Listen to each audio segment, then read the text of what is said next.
Deep in the rainforests of Central America, there are silent cities. Cities that don't whisper, don't sigh, don't even creak. Just sit there, buried under vines and shadow like they're holding their breath. Colossal stone pyramids rise above the jungle canopy, still standing as if they never got the memo that their world ended. Their plazas and temples are choked by the roots of ancient trees, thick roots twisting like giant hands, gripping stone and refusing to let go. For centuries, they were a forgotten world, a mystery known only to the local peoples who lived in the shadow of their sleeping stone ancestors. This was the world of the classic Mer, a civilization that at its peak was one of the most advanced on Earth.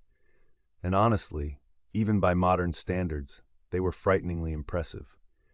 They developed the only complete writing system in the ancient Americas, created a calendar of breathtaking accuracy, and tracked the movements of the stars with a precision unmatched for 1,000 years.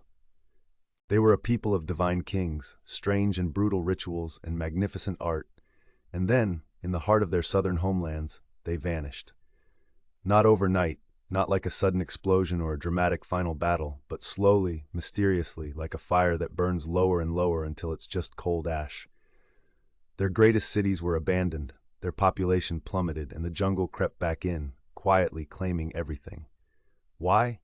This is one of history's greatest unsolved puzzles. Tonight, we will journey into the world of the silent cities to investigate their fall.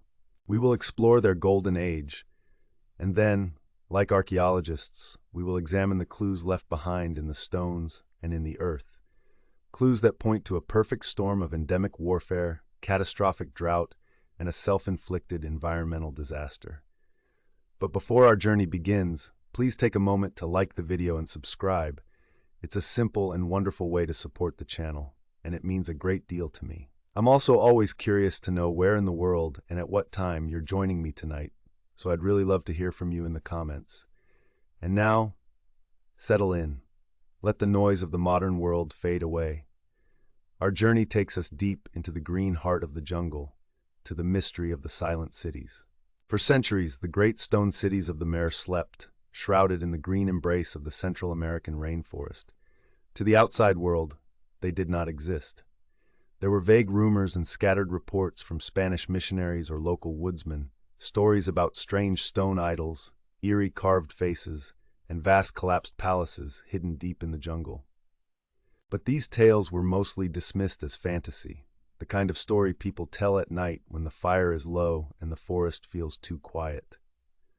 The prevailing wisdom of the 19th century held that no great indigenous civilization could have possibly risen in the Americas, not one that built cities like this, not one that carved stones like this. The ruins, if they were real at all, must have been the work of Egyptians, a lost tribe of Israel, or some other foreign race. It's almost funny now, but back then it was deadly serious. People simply could not accept that the builders might have been the ancestors of the very people living there. The men who would shatter this prejudice were a remarkable pair. One was John Lloyd Stevens, an American lawyer, diplomat, and celebrated travel writer with an insatiable curiosity for the forgotten corners of the world. The other was Frederick Catherwood, a British architect and artist of immense talent, gifted with a meticulous eye for detail and a steady hand that could capture reality without exaggeration. In 1839, drawn by the whispers of these lost cities, they set out on an expedition into the largely unmapped and politically volatile jungles of what is now Honduras and Guatemala. Their journey was grueling, not the romantic adventure you see in movies, but the exhausting kind of travel where everything hurts. They traveled by mule through a dense, suffocatingly humid rainforest. Plagued by insects, mud, and torrential rain, they found themselves tangled in the chaos of a civil war. Forced to negotiate safe passage with suspicious, heavily armed local generals who could change their minds at any moment. But they pressed on anyway, because that's what explorers do when they're stubborn enough. They followed a local guide until one day they arrived at a site near the Copan River in Honduras. Hacking their way through the thick undergrowth with machetes soaked in sweat and rain, they stumbled into a clearing, and what they saw changed the course of history. Rising from the jungle floor were magnificent stone monuments, stelae, intricately carved from top to bottom with portraits of strange regal kings and complex geometric symbols, unlike anything they had ever seen. Catherwood, the architect, was stunned by the quality of the art. He recognized it immediately as the work of a culture as sophisticated as ancient Egypt or Greece. But it was Stevens who grasped the true significance. These were not the works of a foreign people. This was the unique, powerful, and utterly forgotten legacy of an indigenous American civilization. So convinced was he of its importance that he formally purchased the entire lost city from its bewildered owner for the sum of $50, which might still be one of the wildest real estate deals in history. While Stevens began to document their journey in his journal, Catherwood set to his painstaking work. In the sweltering heat, his hands swollen from insect bites, he used a device called a camera lucida to project the images of the carvings onto his paper, allowing him to trace their complex details with an accuracy that had never before been possible. His stunning, evocative drawings were not romantic fantasies. They were precise architectural and artistic records, the first true visual account of the Mer world ever seen by the public. We began our journey with a mystery, magnificent stone cities lying silent and abandoned in the jungle. We followed the story of the classic Mer from their golden age to their decline, investigating the clues left behind in the earth and carved in stone. We saw signs of escalating warfare, cities fortifying themselves, mass graves, murals of brutality. We saw environmental strain, deforestation, eroded soil, forests sacrificed to feed growing populations and to coat temples in white plaster. And then we looked to the sky and found the most devastating blow of all, a century-long drought that broke the covenant between the people and the rain. The Mer collapse was not a single event. It was a chain reaction, a perfect storm. Their world did not explode in one dramatic moment. It faded, unraveled, emptied out, until the jungle swallowed the stone again and the plazas became quiet. And still, even with all this evidence, the story continues to captivate us. Not just because it's mysterious, but because it feels strangely familiar. The first echo of this story is a warning. The Mer collapse reminds us that even advanced civilizations can be fragile. For centuries, Mer success depended on a brilliant but risky balance. Dense populations, massive cities, endless building projects, all powered by agriculture in a difficult environment. It worked, until it didn't. Their deep belief that divine ritual could control nature was shattered by something ritual could not command: long-term climate change. Their story warns us about the delicate relationship between ambition and sustainability, between what we build and what the world can actually support. It's uncomfortable, yes, but it's real. Civilizations aren't destroyed only by enemies at the gate. Sometimes they collapse because the world beneath them changes, and they can't adapt fast enough. But the second echo is not fear, it's resilience.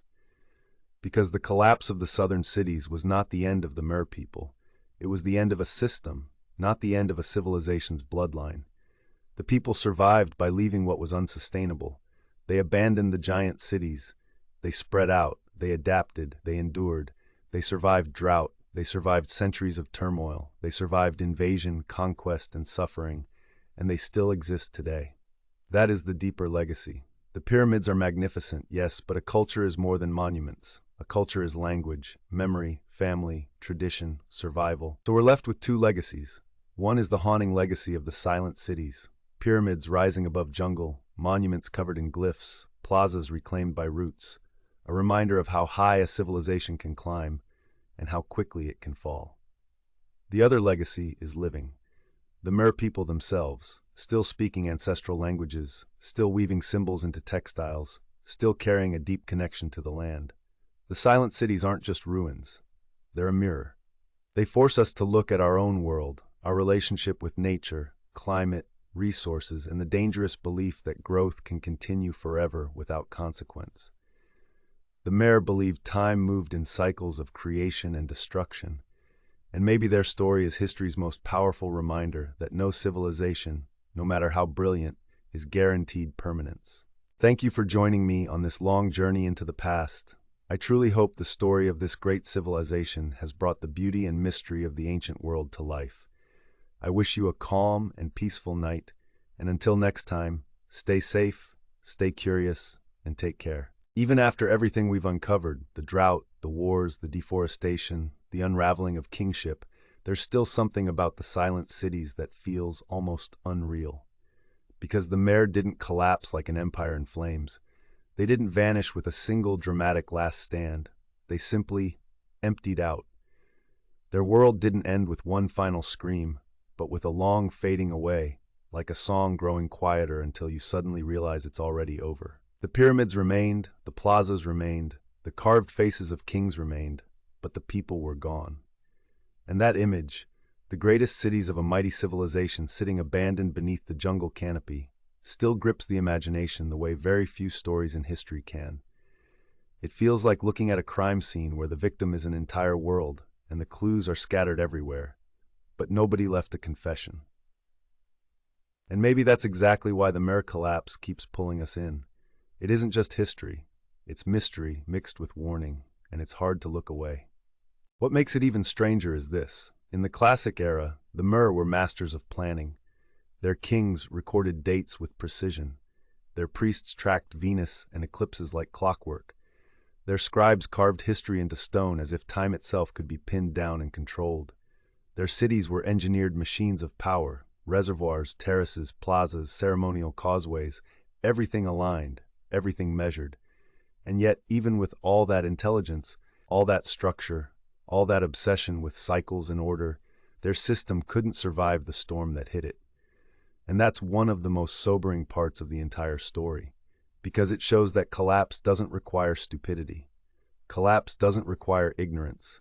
Sometimes it only requires one thing: a complex system pushed to its limit and then hit with sustained pressure it can't relieve. The Mer didn't necessarily make one fatal mistake. Their downfall wasn't a single bad decision like flipping a switch. It was a gradual tightening of a trap. As population rose, they needed more land. As cities grew, they needed more food. As kings competed, they needed more monuments. As monuments rose, they needed more plaster. As plaster demanded lime, and lime demanded heat, and heat demanded fuel, the forest disappeared. So even before the drought, even before the mega-droughts, the Mer had already weakened their own foundation.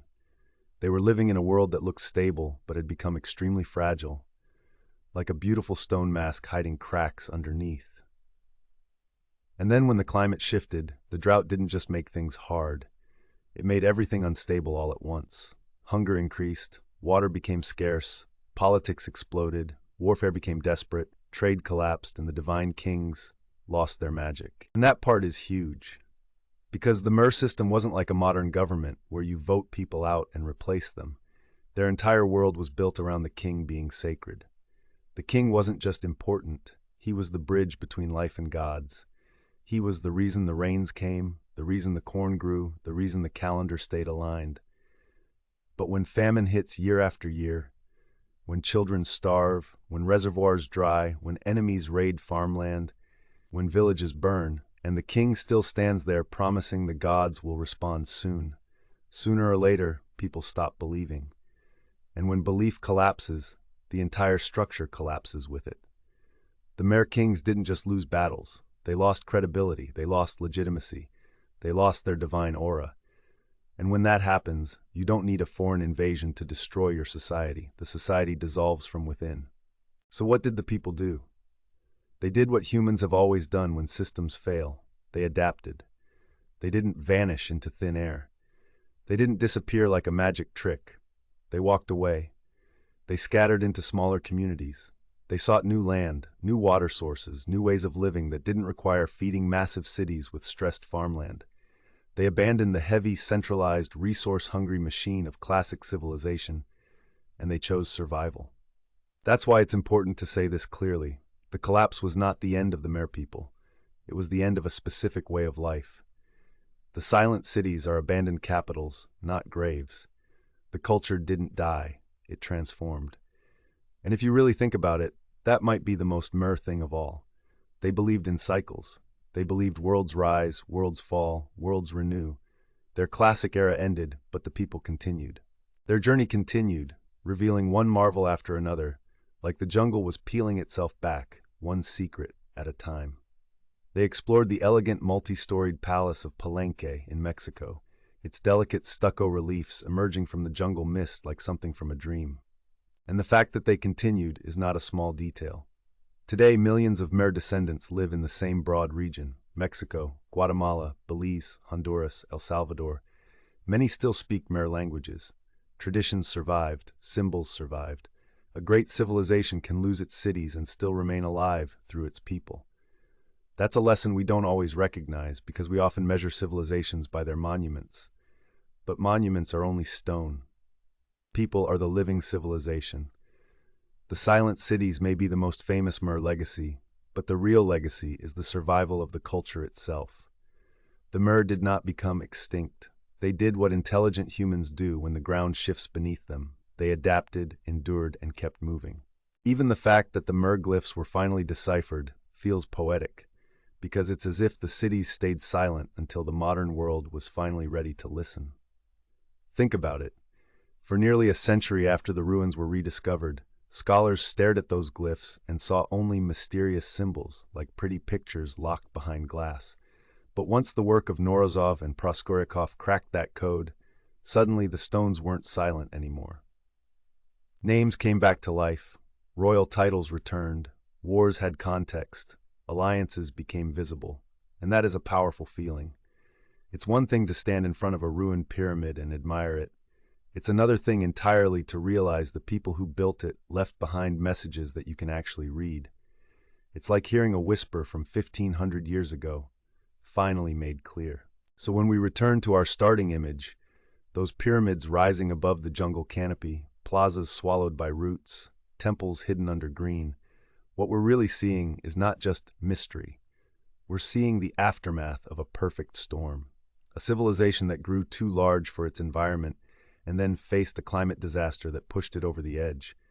We're seeing human ambition and brilliance colliding with ecological limits. We're seeing how quickly order can become chaos, and we're seeing something else too, how even after collapse, people can rebuild their lives in new forms. The Mer story is not only a cautionary tale of fragility, it is also a story of endurance. And maybe that's the final reason the silent cities feel so haunting. They aren't just ruins. They are reminders. They remind us that advanced systems can fail, especially when they depend on delicate balance. They remind us that nature doesn't negotiate. They remind us that belief and legitimacy are not permanent. They have to be earned and maintained. And they remind us that civilizations aren't immortal. The Mer saw time as cycles, and their story proves it. Creation, expansion, crisis, collapse, and then survival in a new form. In the end, the jungle reclaimed their temples, yes, but it didn't erase the people. And so the silent cities stand there even now, half hidden, half revealed, holding the echoes of a world that once believed it would last forever. Thank you for joining me on this journey into the past. I hope it felt alive, not like a dusty history lesson, but like stepping into another world. I hope you could hear the rain, feel the heat, see the white plaster temples glowing above green canopy, and sense the tension in the air as the skies turned silent. And as always, I wish you a calm night, a peaceful mind, and good rest. Until next time, take care. They reached the colossal ruins of Tikal in Guatemala, where the tallest stone pyramids in the Americas rose like man-made mountains, their peaks breaking through the vast green canopy of the rainforest. When Stevens published his book, Incidents of Travel in Central America, Chiapas and Yucatan, filled with Catherwood's breathtaking illustrations, it became an international sensation. It proved beyond any doubt that a great and sophisticated civilization had risen and fallen in the Americas long before the arrival of Columbus, and just like that, the silent cities had been found. The world now knew they existed. But now the real mystery began. Who were the people who built these magnificent cities, and why had they abandoned them to the jungle? The discoveries of Stevens and Catherwood opened a window into a new and complex world. What emerged from the archaeological work that followed was the picture of a civilization that, for over 6 centuries, roughly from 250 to 900 AD, dominated the intellectual and artistic landscape of ancient America. This was the classic Mer. It's crucial to understand that the Mer were not a single unified empire ruled from one all-powerful capital. No, their world was more like a high-stakes chessboard, constantly shifting and endlessly tense. Their civilization was a dynamic and often volatile network of dozens of independent city-states, each controlling its own territory, each hungry for influence. Great cities like Tikal and Palenque, Copan, and the mighty serpent kingdom of Calakmul were rivals. Their history, which we can now read from their stone monuments, is the story of constantly shifting alliances, strategic royal marriages, and intense ritualized warfare. Behind the beauty of the temples and the poetry of the carvings, there was always politics, always ambition, always danger. The foundation of this entire civilization, the substance that built the Great Pyramids and fueled its complex society, was a single plant, maize, or corn. The Mer were the people of corn. It was not just their primary food source, it was the center of their religion, their identity, their entire worldview. Their whole existence was a partnership with this vital crop, grown in the thin soils and unpredictable rainfall of a tropical rainforest environment. They developed ingenious agricultural techniques to survive, slash-and-burn farming in small jungle plots, elaborate terraces cut into hillsides, raised irrigated fields and swamps. The cycle of planting, growth, and harvest was not just a task, it was the central sacred drama of their lives. At the heart of this sacred drama stood the king, the Kuhul Aja, the Holy Lord. The Mer King was not simply a political ruler or a general, he was something far more dangerous, a divine shaman, the chief intermediary between the mortal world and the supernatural realm of the gods and royal ancestors. His primary duty was not to govern, but to perform the sacred rituals that maintained the order of the cosmos, ensuring the sun would rise each day, and most critically, bringing the seasonal rains that allowed maize to grow. And to fulfill this sacred duty, the king's most potent offering was his own blood. In deeply important ceremonies, the Aja would perform a ritual of bloodletting, not symbolic, not gentle, but horrifyingly real. Using a terrifyingly sharp obsidian lancet, a stingray spine, or a sharpened piece of bone, he would pierce his own tongue, his earlobes, or other parts of his body, allowing his blood to fall onto strips of paper held in a bowl. That blood-soaked paper was then burned, and in the swirling smoke, it was believed, a portal would open, a vision serpent, through which the king could communicate with gods and ancestors, begging them, bargaining with them, pleading for the survival of his people.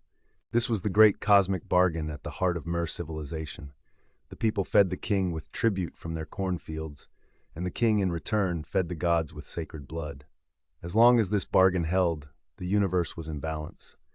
The cities flourished, the maize would grow, it was powerful, deeply ingrained, and terrifyingly fragile, because it rested on one dangerous promise, that the king's piety could control the sky itself. For decades after their rediscovery, the silent cities of the Mer kept their deepest secrets. The intricate carvings that covered their monuments and temples were a profound puzzle. Scholars saw them not as a language, but as a mysterious collection of symbolic pictures.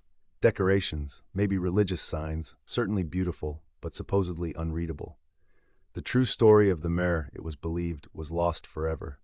But they were wrong, and thankfully, they were wrong. Hidden within those beautiful carvings was the only true writing system ever developed in the ancient Americas, a voice that, once understood, would allow the silent cities to finally tell their own history. Unlike a simple alphabet, the Mer script was a sophisticated and beautiful logographic system mixed with phonetics.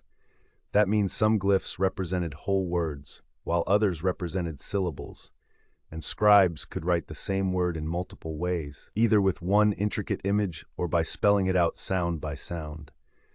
These glyphs were arranged into square blocks, and the texts were written in paired columns, read left to right and top to bottom in a zigzag rhythm.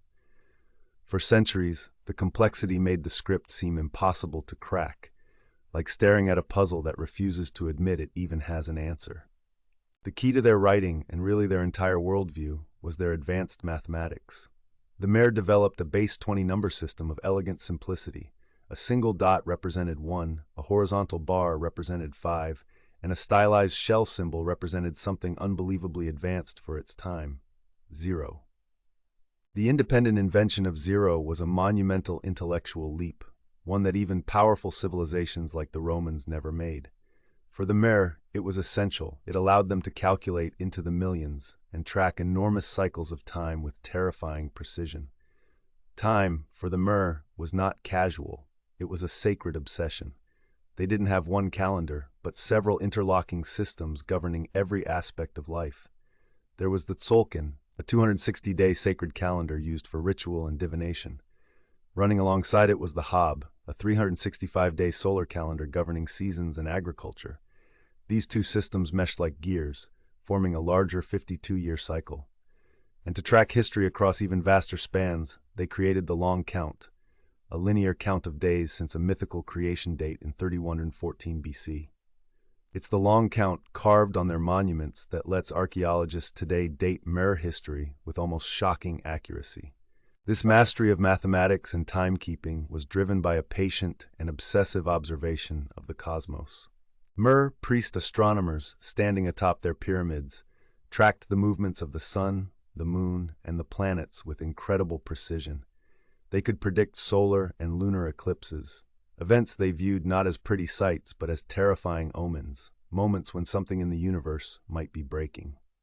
They were especially obsessed with Venus, a planet they linked to warfare and sacred ritual. The glyphs, the mathematics, the calendars, the astronomy, all of it was part of one unified mission, to understand the divine order of the universe. The Mer did not see the cosmos as chaos, but as a vast, intricate machine governed by repeating cycles. Their greatest intellectual mission was to decipher it, and align their society with its sacred rhythm through precise rituals and meticulous record-keeping. To them, the universe was a text written in the language of stars, and they were its devoted, brilliant readers. At its height around the year 750 AD, the world of the classic Mer must have felt eternal, like it would last forever. The great city-states of the southern lowlands were thriving. Tikal, with its towering temple pyramids, was a bustling metropolis. The kings of Kalakmul, the mighty serpent kingdom, controlled a vast network of vassals and allies. At Kopan, artisans carved monuments so complex and alive, they almost feel like frozen music. The population was at its peak, traditions were strong, and the gears of the sacred calendar seemed to promise a predictable, divinely ordered future. But this was the peak, and what followed was not one dramatic collapse, but a long, frightening unraveling. The first sign that something was going profoundly wrong is written in stone, or more accurately, in the sudden absence of writing. For centuries, the Mer kings had obsessively chronicled their reigns, dedicating magnificent stone stelae, tall carved monuments to mark sacred dates, royal births, throne ascensions, victories in war, and the rituals that proved they were chosen by the gods. Thanks to their precise long count calendar, we can track this timeline with almost eerie accuracy. And it is that very accuracy that makes the collapse feel even colder. Because when we look closely at the record, we don't just see change, we see silence creeping in. Starting in the late 8th century, one by one, the cities began to go quiet. At Palenque, the last dated monument is from 799 AD. At Copan, it's 822 AD. The last great monument at the superpower city of Tikal is dated 869 AD. After these dates, the tradition that had defined their civilization for centuries simply stops. No more grand carvings. No more proud announcements. No more kings freezing their greatness into stone. That sudden silence in the archaeological record isn't just a missing page, it's a scream without sound. The public voice of the divine kings was being extinguished, and something about that is almost chilling, because it suggests the system itself was collapsing from inside. More evidence of breakdown was found in the very hearts of the cities. Archaeologists uncovered massive construction projects, new temples, palace expansions, ceremonial causeways that were left mysteriously unfinished. It creates a ghostly image. Vast plazas only half paved, finely carved stone blocks abandoned in quarries or left on the roads as if the workers had simply walked away mid-task. It's the kind of scene that makes you imagine a sudden emergency, something frightening enough to make thousands of people drop everything at once. The engine of the Mer civilization was grinding to a halt, not with a bang, but like a machine losing oil, slowing, shuddering, and then failing. And in these final years, the character of the cities began to change. At some sites, we see evidence of crude fortifications hastily built around central palaces and temples, awkward defensive walls, rough ditches, and barriers thrown up quickly. This was a sharp contrast to the earlier open and confident design of the classic period. This was no longer a world that felt safe. This was a world holding its breath. At the same time, the quality of elite goods, painted pottery, carved jade, finely worked ornaments, shows a noticeable decline. It's subtle at first, but once you see it, it's obvious. The incredible artistic mastery that once seemed effortless begins to fade, like the hands that made it were missing, or too hungry, too tired, too busy surviving. Trade networks that had once supplied cities with luxury items were clearly breaking down. The ranks of master craftsmen were thinning. Even the beauty of the civilization was shrinking, as if culture itself couldn't breathe in a world turning desperate. And here's something important. This wasn't one single event that hit every Mer person equally. The collapse was centered on the southern lowlands, the rainforest heartland, the classic powerhouse region. While Tikal and Calakmul were dying, northern cities in the Yucatan like Chichen Itza were beginning to grow stronger, entering a new period of power and influence, a final bright flowering of Mer culture. But in the south, the story is undeniable. Over about 150 years, the great ancient cities emptied out. A civilization that had thrived for more than 600 years unraveled, and their people seemed to vanish from their magnificent homes. The abandoned temples and the final carved dates on stone stelae pose the question that haunted historians and archaeologists for generations. What happened here? Why did they leave? As scholars began to decipher the Mer script and piece together the history of the southern cities, the picture that emerged was violent, dramatic, and honestly, terrifying. Warfare had always been part of Mer civilization, but originally it had a strange, controlled quality. For much of the classic era, Mer warfare was ritualized and limited. The goal wasn't always total destruction or mass conquest, it was capture. They wanted rival kings, nobles, elite prisoners. They wanted political humiliation and sacred trophies. Captured lords were taken back to the victor's city, publicly displayed, tortured, and ultimately sacrificed in grand religious ceremonies. It was brutal, yes, but it was a brutality with rules, like a deadly game where everyone understood what losing meant. But in the final century of the classic period, something changed. The nature of warfare began to shift from ritual conflict to desperate survival combat. The art carved onto monuments and painted on palace walls becomes darker, grimmer, more chaotic. Earlier we see formal images of a single king overpowering a rival lord, neat, symbolic, controlled. But later, the scenes become crowded and violent, masked armies clashing in the jungle, warriors in jaguar pelts and towering feathered headdresses storming defenses, bodies piled, captives bound, and fear stamped into every carved face. The murals at Bonampak show this shift in horrifying clarity. They depict a brutal battle, followed by a nightmare scene of captured nobles being tortured, fingernails ripped out before sacrifice. You can almost feel the message the city was trying to send. This is what happens to those who oppose us. But if you look at those murals and really think about it, you start to realize something else. A society doesn't normally advertise this level of violence unless it's scared, or unless the violence has become normal. And the ground confirms it. In once open and confident cities like Tikal, archaeologists found the remains of hastily constructed defensive walls and moats built around central temples and palaces. These weren't carefully planned fortifications designed for centuries of war. They were last-ditch defenses. The kind you build when you don't trust your neighbors anymore, when you think you could be attacked at any time. At some sites, excavators discovered mass graves filled with skeletons showing signs of violent death, wounds, trauma, broken bones. Evidence of conflict on a larger scale than what the old ritual warfare model explains. This wasn't just about capturing a king anymore. This looked like whole populations suffering, whole communities being targeted, fear spreading outward like poison. The most detailed, almost cinematic picture of escalating warfare comes from the Pitex-Batun region of Guatemala. Here, the dynasty of kings at Dos Pilas launched a campaign of aggressive expansionist warfare against their neighbors. For a time, they succeeded. They created a small empire, crushed rivals, and built power fast.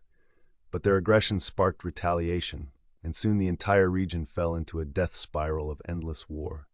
The final capital, Aguateca, was abandoned so suddenly during an attack that meals were left half-eaten in kitchens, valuable objects left on floors, tools still where they were last placed. That detail is one of the most haunting things archaeologists ever found, because it feels so human. You can almost see someone putting down a bowl, hearing shouting, grabbing a child's hand, and running. This wasn't a slow decision. This was panic. This was terror. This was leave now or die. So the first big theory of the Mir collapse becomes clear. Endemic warfare, which had been a stable and controlled part of the political system for centuries, spun out of control. One war triggered another, revenge demanded revenge, alliances shifted, and suddenly everyone was fighting everyone. A domino effect. Constant conflict would have made it impossible for farmers to safely tend fields, leading to food shortages. It would have disrupted vital trade routes that delivered essentials like salt and obsidian. And as kings began to lose battles, as cities fell, and as rulers failed to protect their people, faith in divine kingship itself would have started cracking. Because remember, the king wasn't just a ruler. He was supposed to be sacred. He was supposed to keep the world in balance. If he couldn't even stop enemies from burning villages, what good was his bloodletting ritual? What good were his prayers? The warfare theory paints a vivid and violent picture of the final classic period. But it still doesn't answer the deeper question. Why did violence spiral out of control in the first place?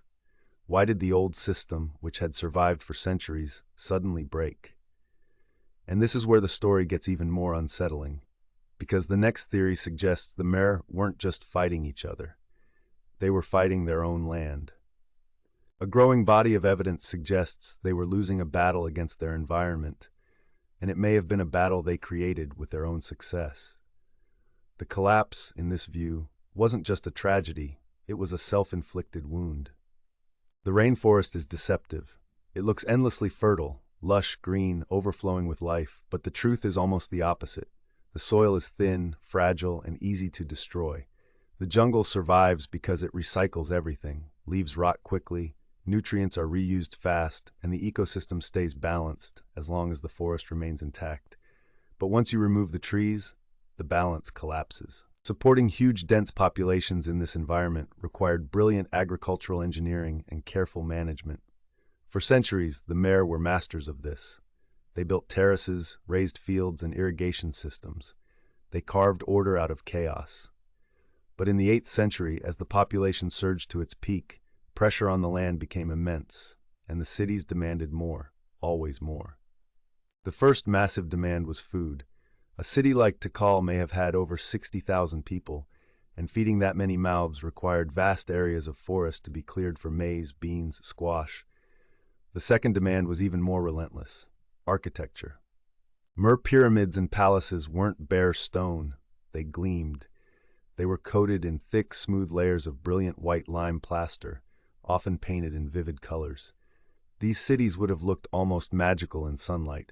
White towers rising above green jungle like something from another world, but the cost of that beauty was enormous. To create lime plaster, they quarried limestone and burned it at extremely high temperatures, and the only fuel available was wood. Huge amounts of wood, forest after forest after forest. Archaeologists have calculated the environmental price of this architectural tradition, and it's staggering. To produce the lime plaster for just one major pyramid at Tikal could have required the felling of nearly 1,000 acres of forest. Imagine that, an entire landscape cut down just to coat stone in shining white perfection. And then imagine rival kings competing, building bigger and bigger temples, trying to outshine each other, trying to prove their gods were stronger, their blood more sacred, their city more divine. It becomes an architectural arms race, and the forests pay the price. Over generations, the landscape around the great cities likely transformed from dense jungle into a patchwork of cornfields, barren hillsides, stripped slopes, and tired soil. And once the forest is gone, the consequences begin multiplying. Without the roots of trees to hold thin topsoil in place, heavy seasonal rains wash it away into rivers and swamps. Farmland loses fertility, erosion increases, and deforestation can even affect local climate. Less moisture is held in the ground, less is released into the air, and the dry seasons become harsher and longer. The jungle might still look green from a distance, but underneath, the system begins to fail. And beyond farming, the mare also depended on forests for everything else. Game animals to hunt, wood to build homes, fuel to cook, plants to heal. The forest was their supermarket, their pharmacy, their foundation. So as it disappeared, life became harder, and pressure increased, and the need for resources became more desperate. The evidence for this environmental degradation is literally written in mud. Scientists drilled deep into lake beds in the Mur region and studied the layers of sediment. In layers corresponding to the late Classic period, they found a dramatic drop in tree pollen and a huge spike in weed pollen, which is a clear signature of widespread deforestation. At the same time, sediment layers show thick deposits of eroded soil washing down from surrounding hillsides. The landscape was bleeding into the lakes. The Mur, through sheer growth and ambition, were grinding their environment down, and the very things that made their civilization successful, dense population and monumental cities, may have planted the seeds of their downfall. They created a brilliant but brittle system, a society living on a knife's edge with almost no margin for error. One hard push, one long drought, one major disruption, and everything could collapse. And if that wasn't enough, the final blow may have come from the sky. The story of escalating warfare and environmental damage already shows a world becoming dangerously unstable, like a tower that's still standing, but you can hear it creaking. The foundations are strained, the walls are cracking, the people are nervous, and yet the kings keep pretending everything is fine. But to find what was likely the final decisive blow, the punch that finally shattered the Mare world, we have to look upward to the sky itself. Because the Mare were a civilization built on a covenant with rain. Their entire food system, their entire political system, even their religion depended on seasonal downpours arriving at the right moment. Rain wasn't just weather to them, it was survival, it was the breath of life, it was proof the gods were still listening, and for centuries this covenant held. But in the final years of the Classic period, the sky fell silent. For a long time, the idea of catastrophic drought was only a theory, something people argued about without direct proof. Scholars suspected it, they felt it, but they couldn't prove it. Then in recent decades, scientists found a way to read ancient climate like a secret diary left behind by the Earth itself. They discovered natural archives that recorded rainfall year by year for thousands of years, quietly, patiently, without forgetting anything. They drilled deep into lake beds in the Yucatan Peninsula, pulling out long cores of mud and sediment. In those layers, they measured the concentration of gypsum, a mineral that forms more during dry years, leaving a clear chemical fingerprint of drought. Even more precise records came from the region's underground caves, where water dripping over centuries formed towering stalagmites. Like tree rings, these stone formations grow in microscopic layers. And by analyzing oxygen isotopes trapped in each layer, paleoclimatologists could reconstruct rainfall patterns with astonishing precision, sometimes almost month by month. When these independent records, lake cores and cave formations, were finally compared, they told the same story, and it was uncomfortably clear. The data shows that the Classic Mur's greatest growth, roughly from 300 to 600 AD, happened during a time of unusually high and reliable rainfall. In other words, the Mare didn't just build their civilization through intelligence and ambition. They also got lucky. The climate favored them. Rain came when it was needed, crops grew, reservoirs filled, and the cities expanded like living organisms. Population rose, temples rose, kings rose, and the civilization seemed unstoppable. But then, beginning around 750 AD, exactly when the southern cities began unraveling, the climate shifted. The region fell into a prolonged, century-long period of severe drought, punctuated by multi-decade megadroughts unlike anything the Mare had ever experienced. Not a dry season that was a little longer than usual, but a deep, relentless starvation of water. The kind of drought that doesn't just make life hard, it makes life impossible. The impact would have been apocalyptic. The great man-made reservoirs, huge water systems carefully engineered and proudly maintained, would have begun shrinking year after year. The water line would drop, exposing mud, then cracked earth, then nothing. Maize, the foundation of everything, would fail season after season. Beans and squash would suffer too. Famine would spread slowly at first and then suddenly like a wave that becomes a wall. People would grow thin. Children would get sick. Old people would collapse. Hunger turned society into a pressure cooker, and pressure cookers don't stay quiet forever. Even the jungle itself, which always seems green and immortal, would begin to wither. The water table would drop. Sacred sinkholes and wells, cenotes, could become unreliable. The great cities, with tens of thousands of inhabitants, would become traps, crowded, thirsty, hungry, surrounded by farmland that no longer produced enough. The pyramids still stood tall, yes, but what do temples mean when your child has no food? What do rituals mean when the gods won't send rain? This evidence makes drought the most compelling driver of the collapse. Warfare and deforestation weakened the mere world. Yes, they made it fragile, brittle, strained. But the drought was different. The drought didn't negotiate. The drought didn't care about politics or temples or sacred blood.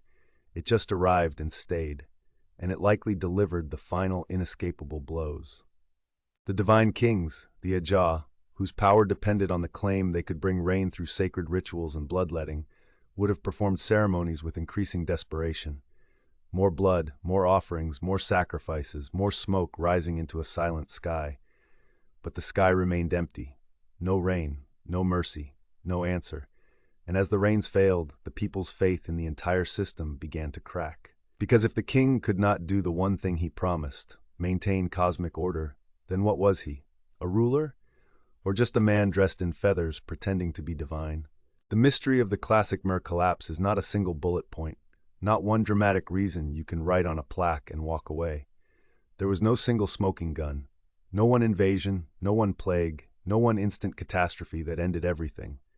Instead, archaeology and science reveal something more complicated and honestly more tragic. A perfect storm. A chain reaction. Multiple crises feeding into one another until the system was overwhelmed. The disaster had roots stretching back centuries. The Mer's success, growing populations, expanding cities, competitive temple building, had led to widespread deforestation. Their fragile soils eroded. Their environment became stressed. They were brilliant, but they were pushing their world too far. They created a civilization living on an environmental knife's edge. It looked stable from the outside, but internally, it had almost no room for mistakes. Then came the trigger, the catastrophic drought beginning around 750 AD. Rain became unreliable, then scarce, then absent. Reservoirs dried, crops failed, hunger spread. The sacred agreement between the people, the kings and the gods began to collapse. And when famine strikes, people don't calmly wait for divine solutions. They demand action. They demand results. The kings, trapped in their own role, responded the only way they knew how: rituals and war. To gain resources, to seize farmland, to capture enemies, to appease angry gods, the city-states turned on each other. But now these weren't the old ritual wars. These were desperate wars, total wars, struggles between starving cities competing for the last fertile land and remaining water sources. However, this response didn't fix the problem. It accelerated it. War pulled farmers away from fields. War destroyed crops. War broke trade routes. War turned roads into death zones. Villages became unsafe. Families fled. The countryside emptied. Fortifications rose. And famine got worse. It created a deadly feedback loop. The worse things became, the more they fought. And the more they fought, the worse things became. Trade collapsed. Cities fractured. Kings lost battles. Rival dynasties ended, and the people, watching it all, began to lose faith. The divine kings were failing. The gods weren't helping. The promised order of the universe was falling apart in front of them. And that brings us to the final stage of the collapse, the twilight of the gods. The entire authority of Mer kingship rested on a sacred promise, that the king could maintain cosmic balance and guarantee harvests through rituals, blood, and divine favor. As drought dragged on year after agonizing year, and war brought only death and misery, that promise snapped. The king's ceremonies failed. The people saw it. They felt it. They lived it. And when hunger is gnawing your stomach every day, belief becomes harder to maintain. The gods stopped feeling like protectors and started feeling like silence. The political and religious system didn't just weaken, it dissolved. The social contract broke. The kings might still have worn jade, but jade doesn't feed anyone. Temples might still have reached toward the sky, but stone doesn't make rain. So faced with famine, endless war, and a failed system, the common people made the only logical choice left to them. They voted with their feet. They abandoned the great stone cities and the holy lords who had failed them, melting back into the jungle to survive in smaller, scattered, and more sustainable communities. That is why the collapse feels so eerie. It wasn't a single fiery apocalypse. The great cities were not all burned down by invaders. The pyramids were not all smashed into rubble in one dramatic moment. Most of them were simply left behind. Over decades, over generations, people made the same desperate decision: leave. The great exodus. Try to imagine the impossible choice faced by a single family. For generations, their ancestors lived in the shadow of the great pyramids of Tikal, farming a small plot of land and paying tribute of maize to the divine king. But now the rains failed again. The reservoirs are low, and the maize stalks are brittle and dying. The king performs rituals, cuts his flesh, burns offerings, but nothing changes. War comes closer. Smoke rises from a distant village. Refugees arrive. Rumors spread of enemies in the jungle. Fear replaces routine. And one night, the family gathers their few remaining possessions: a clay bowl, a stone knife, maybe a woven cloth, maybe a small charm passed down from a grandmother, and they walk away. They turn their backs on the temples that shaped their entire identity. They step into the darkness of the forest, not because they want to, but because they have to. And this story wasn't once. It was hundreds of thousands of times. A civilization didn't die in one moment. It was abandoned piece by piece, family by family, road by road, until the cities were hollow. The archaeological record supports this. The great ceremonial centers and palaces were often the first places abandoned. For a short time, in some cities, commoners may have moved into elite spaces, lighting, cooking fires on the polished plaster floors, squatting in the empty houses of kings. Imagine that, ordinary people living in places once considered sacred and untouchable, as if the old order had already turned to dust. But eventually, they too moved on, because hunger doesn't care where you sleep. And as the last humans departed, the jungle began its slow reclamation. Seeds carried by wind landed in cracks, small plants pushed up through stone, roots thickened, vines climbed. Then the great trees moved in: kapak, ramon, giants with roots strong enough to tear apart staircases and crack temples in half. Over centuries, a thick green blanket swallowed everything. The pyramids became hills, the plazas became clearings, the ball courts fell silent. The roar of crowds was replaced by insects, wind, and the deep echoing calls of howler monkeys. The cities became what we call them now: silent. For nearly 1,000 years, the great centers of the classic Mer world remained hidden under jungle canopy. Their history slept beneath leaves. Their science was buried under roots. Their kings, once so proud, stared from stone faces into endless green. The memory of what they were survived only in the descendant communities who adapted, scattered, and endured. To the outside world, it was as if they never existed, waiting patiently for explorers centuries later to stumble through the forest and rediscover what had been lost. But here's the important part. The collapse was not extinction, it was transformation. The Mer did not vanish like smoke. Their cities fell, yes, but the people continued. As the southern lowlands emptied out, the center of Mer power shifted north. In the drier, flatter Yucatan Peninsula, a new generation of cities survived, and even thrived. While the jungle reclaimed Tikal, the north was building something new. And the most famous of these northern cities was Chichen Itza. Chichen Itza was unmistakably Mer, but it also felt different. Its architecture carried a new energy, more militaristic, more cosmopolitan, infused with influences from central Mexico. This was a city of warriors and merchants. Its power was symbolized by the feathered serpent god Kukulkan. They built the largest ball court in the ancient Americas, a grand pyramid known today as El Castillo, and a vast temple of the warriors surrounded by hundreds of carved stone columns. The city was alive with trade, movement, and ambition. And it prospered, in part because it adapted. Instead of relying entirely on rainfall and maize farming, northern Mer cities leaned heavily into maritime trade. Using massive dugout canoes, they controlled coastal routes, moving goods like salt, honey, cotton, obsidian, and wealth flowed through their ports like lifeblood. It was more resilient, more outward-looking, and it allowed Mer culture to flourish long after the southern collapse. Even after Chichen Itza eventually declined, and even after centuries later the Spanish arrived with steel, disease, and conquest, the Mer people endured. This is the most crucial part of the story. They survived by adapting, retreating into smaller farming communities, blending old beliefs with new realities, fiercely guarding language, tradition, and identity. Today, more than 7 million Mer descendants live in Mexico, Guatemala, Belize, Honduras, and El Salvador. They are not relics. They are living people, direct descendants of the builders of the pyramids. Many still speak one of the surviving Mer languages. In Guatemala, women weave textiles with patterns carrying ancient symbolic meaning.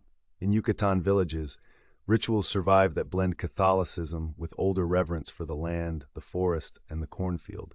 So the collapse was not the death of a people. It was the end of one political system. Divine kings, resource-hungry cities, brittle dependence on perfect rain. The silent cities are not tombs of a vanished race. They are abandoned capitals of a resilient people who chose survival over stone monuments. And still, the Mer kept one last secret for a long time. For nearly a century after the rediscovery by Stevens and Catherwood, the glyphs remained a mystery. Scholars argued endlessly. The prevailing theory, championed by the influential English archaeologist Sir J. Eric S. Thompson, claimed the glyphs were not true writing, but symbolic ideograms, mystical images tied to timekeeping and religion. The idea that glyphs could spell out words, record names, tell stories, describe wars was dismissed as fantasy. Thompson's view became dogma, and so for decades, the Mer remained a civilization without a voice, their monuments silent even though they were carved with language. The first crack in that silence did not come from the jungle, but from a small apartment in post-war Leningrad. A young Russian linguist named Yuri Knorozov worked in isolation, with only a handful of reproductions and notes, and he made a revolutionary claim. The glyphs were not just pictures, they were phonetic. They represented sounds, they could be read. His work in the 1950s was brilliant, but it was ignored and mocked in the West. The door to the Mer past remained shut, at least for a little longer. But then another key arrived, an architect and draftswoman named Tatiana Proskouriakov. Studying the stelae at Piedras Negras, she noticed patterns in dates spanning lifetimes: birth, accession, death.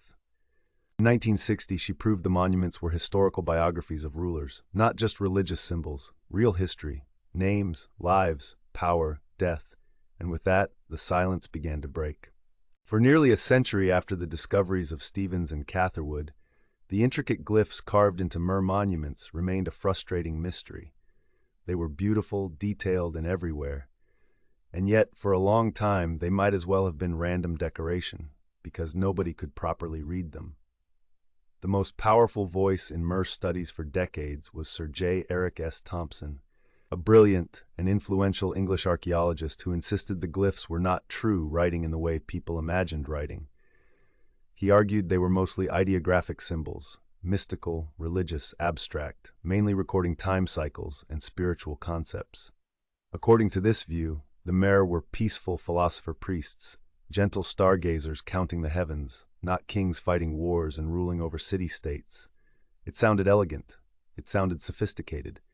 And for a long time it was the accepted truth, but it was also wrong. So wrong that it kept the Mer locked in silence for generations, like a giant stone library no one could open. The first major crack in this wall of silence came from an unlikely place. Not the jungle, not a museum in London, not a university in America, but a small state-owned apartment in post-war Leningrad. There, in isolation, a young Russian linguist named Yuri Knorozov worked with only a handful of books, copied drawings, and reproductions of Mer texts. He didn't have the advantage of traveling to the ruins, and he didn't have a massive research team. What he had was something far more dangerous: clarity. He argued that the glyphs were not just pictures. They were a mixed system that was largely phonetic, representing actual sounds of a spoken language.